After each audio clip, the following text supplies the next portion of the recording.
नमस्कार दोस्तों, कैसे हैं आप सब। आशा करता हूं कि आप सभी स्वस्थ हैं और अच्छे से अपनी ज़िंदगी बिता रहे हैं। दोस्तों, स्लिप डिस्क यानी जो अपनी रीढ़ की हड्डी होती है उसमें वर्टिब्रे होते हैं और ये जो वर्टिब्रे होते हैं उनके बीच में एक चकती होती है जिसे डिस्क बोला जाता है। कुछ लोगों में ये जो डिस्क होती है ये खिसक जाती है और उसके कारण कमर में दर्द होता है और साथ ही में पाँव में भी दर्द होता है।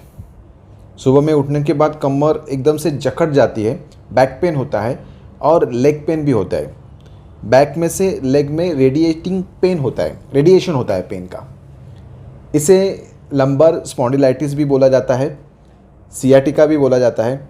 तो ऐसी आपको अगर शिकायत है, आपको जो वर्टिब्रे हैं उनमें कुछ प्रॉब्लम हुआ है, उसमें डिजनरेशन हुआ है, वो जो हड्डी होती है वो घिसना चालू हुआ है और उसके कारण आपको तकलीफ़ है, तो ऐसी अगर आपको शिकायत है तो आज के इस वीडियो में मैं आपके लिए एक होम रेमेडी लेके आया हूँ।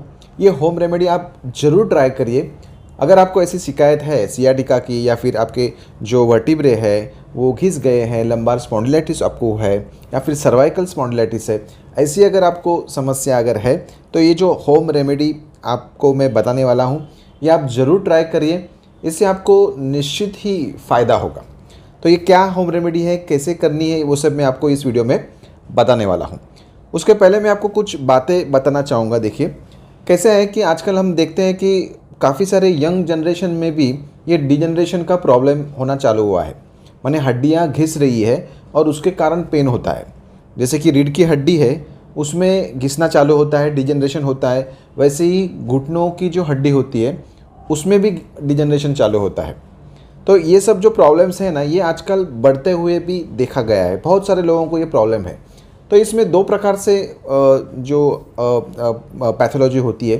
क्या होता है कि कुछ लोगों का काम जो होता है ना वो बहुत ही मेहनत का होता है। जैसे कि कोई लोग खेती का काम करते हैं या फिर कोई भार ढोते हैं, तो ऐसे वेट ज़्यादा उठाना, इसके कारण क्या होता है शरीर में श्रम ज़्यादा होता है, शरीर थक जाता है और उसके कारण भी हड्डियों में घिसना चालू होता है। कुछ लोगों का कैसे होता है कि श्रम ज़्यादा नहीं होता लेकिन उनका एक ही जगह पर बैठकर काम ज़्यादा होता है, एक ही जगह पर एक ही पोजीशन में बैठे रहते हैं और एक्सरसाइज बिल्कुल नहीं होता। तो एक्सरसाइज बिल्कुल न होना और एक्सरसाइज बहुत ही ज़्यादा होना, ये दोनों भी कारणों की वजह से हड्डियों में शिकायत होती है। उसी के साथ बहुत सारे लोगों को आजकल हम देखते हैं कि पेट साफ़ नहीं होता, पेट में गैसेस निर्माण होते हैं, एसिडिटी होती रहती है, डकारें आती रहती है। तो ये सब चीज़ें जो है ना उसके कारण भी हड्डियों में प्रॉब्लम होता है। आयुर्वेद के दृष्टिकोण से अगर आप देखेंगे तो शरीर में जब वात दोष बढ़ता है और पित्त दोष बढ़ता है तो डिजनरेशन जो प्रोसेस होती है वो जल्दी चालू होती है। जैसे हम लोग कुछ खाना खाते हैं, ठीक है, खाना खाने के बाद वो हमें डाइजेस्ट होता है, डाइजेस्ट होने के बाद उसका क्या निर्माण होता है, रस धातु निर्माण होता है। अगर आपके शरीर में वात ज़्यादा है, पित्त ज़्यादा है तो उसी तरह से आपका रस धातु भी निर्माण होगा और रस से रक्त, रक्त से मांस, मांस से मेद, मेद से अस्थि धातु तैयार होगा। देखिए रस से अस्थि धातु पांचवा धातु है।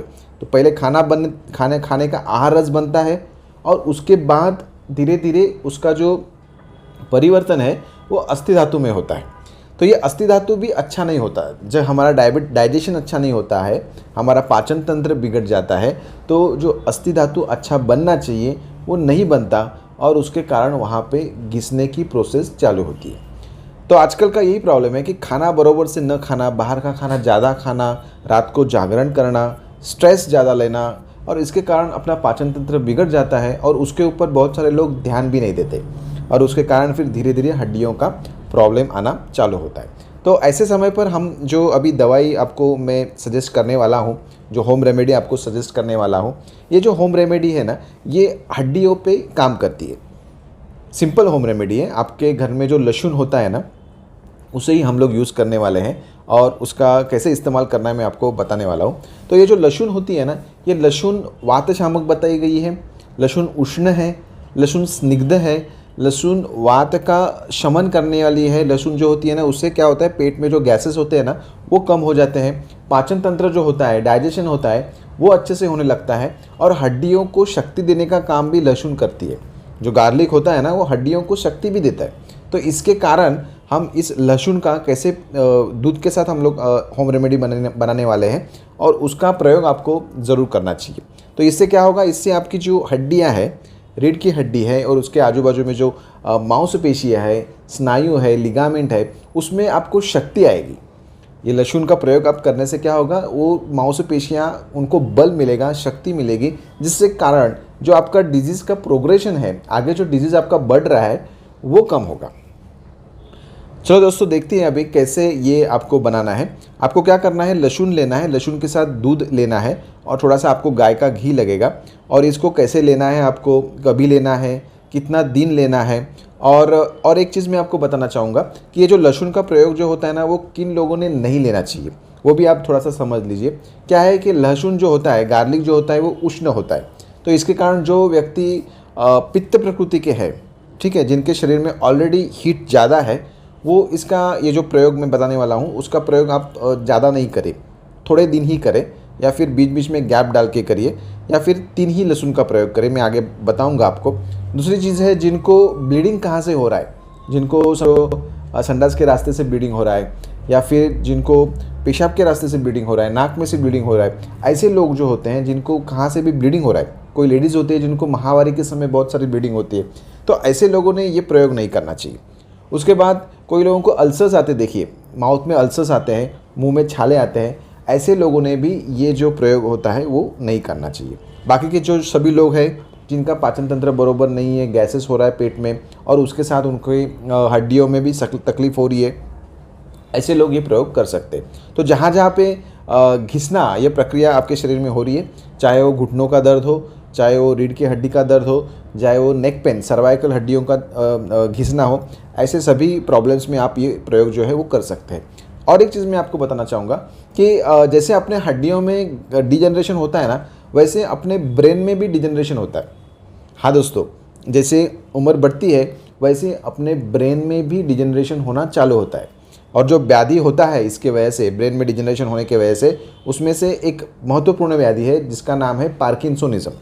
ये जो पार्किंसोनिज्म व्याधि होता है, इसमें क्या होता है, अपने हाथ पांव जो होते हैं ना ऐसे कांपते हैं और बॉडी में बहुत सारी स्टिफनेस होती है। तो ऐसा प्रॉब्लम भी है ना, ये जैसे मस्तिष्क का जो पार्किंसोनिज्म ये प्रॉब्लम जो है, ऐसा प्रॉब्लम भी अगर आपको है तो भी आप ये उपाय कर सकते हैं। मैक्सिमम आप 2 महीने तक ये उपाय कर सकते हैं। तो ठीक है, तो दोस्तों अभी हम डिटेल में देखेंगे ये उपाय आपको कैसे करना है, ये होम रेमेडी आपको कैसे घर पे बनानी है। देखिए दोस्तों, ये उपाय करने के लिए आपको लहसुन लगेगी। लहसुन का छिलका जो है वो आपको निकाल लेना है। आप शुरुआत में 3 लहसुन ले सकते हैं, 5 लहसुन भी ले सकते हैं। अगर आपकी प्रकृति जो है वो ठंडी है तो आप 5 लीजिए, अगर थोड़ी बहुत उष्ण है तो आप 3 लीजिए। आधा कप दूध हमें लगेगा, अगर गाय का दूध रहेगा तो बढ़िया है। आधा कप पानी लगेगा और पाव चम्मच गाय का घी लगेगा। देसी अगर घी है आपके पास तो और अच्छा। तो ये ही आपको लगेगा। ये जो दवाई है ना, इसे हम लोग लहसुन क्षीरपाक ऐसे कहते हैं। काफ़ी सारे आयुर्वेदिक वैद्य अपने मरीज़ों को ये उपचार करने को बोलते हैं और इसके रिजल्ट्स भी बेहतरीन आते हैं। आप भी ज़रूर इसको ट्राई करके देखिए। अभी हमें क्या करना है, ये जो लहसुन जो है ना, इसको दूध और पानी में उबालनी है और जो पानी का अंश जो होता है ना, उसको हमें वेपराइज़ करना है, उसको उड़ाना है। माने सिर्फ दूध शेष रहे तब तक हमें इस मिश्रण को उबालना है।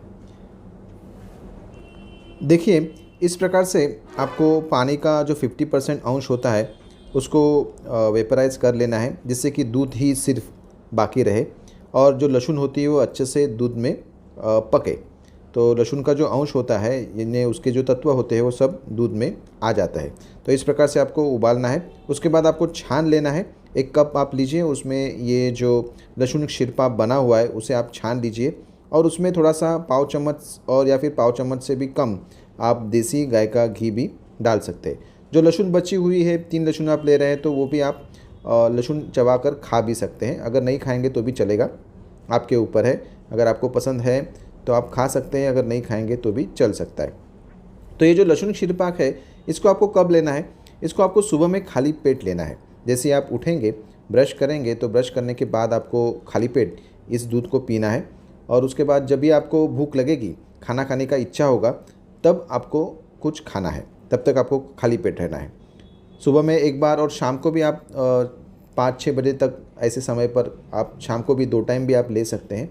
3 लहसुन से आप स्टार्ट करिए, 5 दिन के बाद आप 5 लहसुन करिए और उसके बाद आगे 5 दिन के बाद आप 10 लहसुन भी कर सकते हैं। अगर आप लहसुन की संख्या बढ़ा रहे हैं तो दूध भी आप बढ़ाइए। जैसे कि आधा कप दूध ले रहे हैं तो उसके जगह पर 1 कप दूध, 1 कप पानी या फिर 1.5 कप दूध, 1.5 कप पानी, ऐसे भी आप कर सकते हैं। 200 ml तक दूध आप पी सकते हैं। और हम लोग कभी कभी पेशेंट को 21 लहसुन तक भी सेवन करने को बोलते हैं। जैसे कि 3 लहसुन से स्टार्ट किए, 3 लहसुन से एक एक लहसुन बढ़ाते जाना है और 21 लहसुन तक लेना है, फिर वापस से 21 लहसुन से वापस 3 लहसुन तक आना है। ऐसे प्रकार से वर्धमान प्रयोग भी लहसुन शीतपाक का किया जाता है। इस प्रकार से अगर आप 1.5-2 महीने तक अगर लहसुन लेते हैं तो आपको बहुत ही अच्छा फ़ायदा होता है। लेकिन एक चीज़ आपको मैं यहाँ पे बताना चाहूँगा कि अगर आप वर्धमान लहसुन प्रयोग कर रहे हैं तो कोई आयुर्वेदिक डॉक्टर के निगरानी में करिए, ऐसे ही खुद घर पर न करें। अगर आपके आसपास कोई आयुर्वेदिक डॉक्टर नहीं है, आप ऐसे ही लेना चाहते हैं, तो आप 3 या फिर 5 ही लहसुन लीजिए, उससे ज़्यादा मत लीजिए। 1.5 महीना 2 महीना तक आप 3 या 5 लहसुन लगातार भी सेवन कर सकते हैं। बस एक ही चीज़ है कि अगर आपको चक्कर थोड़ा सा महसूस होवे या फिर हाथ पाँव में जलन अगर आपको लगे, मुंह में थोड़े बहुत छाले आए, तो ऐसा अगर आपको इस लहसुन शीरपाक के सेवन के समय अगर आपको लगता हो तो आपको इसको सेवन करना बंद करना चाहिए, क्योंकि आपके शरीर में हीट बढ़ रही है। आपको हीट पहले कंट्रोल करनी चाहिए और उसके बाद इस रसायन का सेवन करना चाहिए।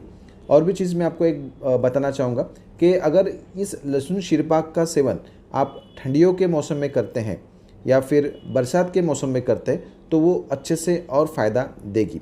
अगर आप गर्मियों के मौसम में कर रहे हैं तो 1 महीना ही आप लीजिए, 1 महीना से ज़्यादा न लीजिए। और अगर आप बाकी दूसरे सीज़न में कर रहे हैं, ठंडे मौसम में कर रहे हैं, तो 2 महीना तक भी आप इस रसायन का सेवन कर सकते हैं। दोस्तों, ये जानकारी आपको कैसी लगी हमें नीचे कमेंट बॉक्स में टाइप करके ज़रूर बताएं। ये जानकारी अगर आपको अच्छी लगी हो तो ये वीडियो ज़रूर लाइक करें। आयुर्वेद शास्त्र इन हिंदी इस चैनल पर हम इसी प्रकार से आपके लिए उपयुक्त ऐसी जानकारी लेके आते हैं, इसलिए हमारा चैनल अगर आपने सब्सक्राइब नहीं किया हो तो सब्सक्राइब करके रखिए। बाजू में नोटिफिकेशन का बेल आइकन है, वो दबा के रखिए, जिससे कि नया जब भी वीडियो हम पोस्ट करेंगे वो आपको आपके मोबाइल में तुरंत मिल जाएगा। दोस्तों, अभी यहीं पर रुकता हूँ, आगे चलकर कुछ नया वीडियो आपके लिए लेके आऊँगा। तब तक धन्यवाद।